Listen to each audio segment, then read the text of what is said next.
What are you supposed to do when the people who are meant to protect you are the ones causing the most damage? At 17 years old, I was sleeping in my car, alone, scared, and thinking to myself, how had my life gotten so far off of track? And if it would ever get better. I was raised in chaos. My childhood was filled with divorce, addiction, incarceration, and loss.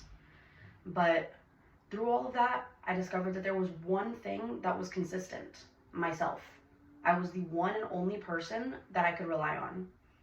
I was young when my parents divorced, when my father was sent to jail, and I was separated from him for years. I lived with my mother for a long time, but instead of being cared for, she chose drugs and men and unhealthy relationships over her children.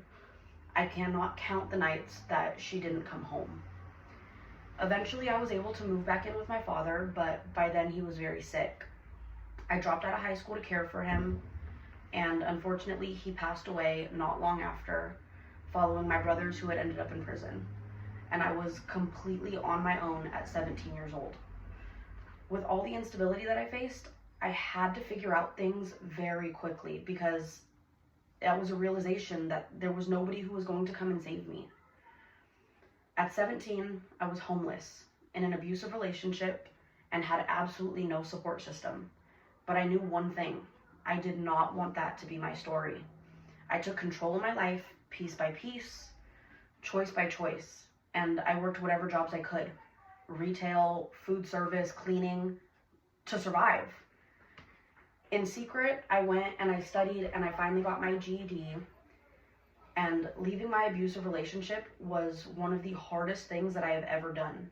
But it was empowering because this was the first time in my life that I had ever had the ability to choose myself. Then I did something that I truly didn't think would ever be possible, and I enrolled myself in college.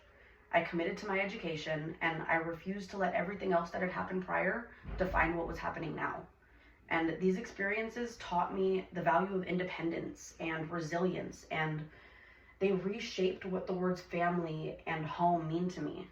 I no longer believe that family is defined by blood, but by love and safety and loyalty. In choosing myself again and again, it led me to where I am today. I'm in a healthy, supportive relationship where I feel seen and heard and loved. I have my own apartment. I'm nearly finished with my prerequisites, and I'm building a future that I never thought I would be able to have for myself. And I built it from absolutely nothing. My life began in chaos, but I was able to use that pain and turn it into power. When no one was there, I relied on myself, and my journey taught me strength. But more than that, it taught me how to choose peace when I was born from a state of survival. And if you're going through something, anything that feels impossible, I want everybody to know that you are stronger than your circumstances. You can choose yourself, even when it's hard. Please choose yourself again and again. You do not have to be a product of your past, because today I am no longer just surviving, I'm thriving. And for once, it is all on my terms.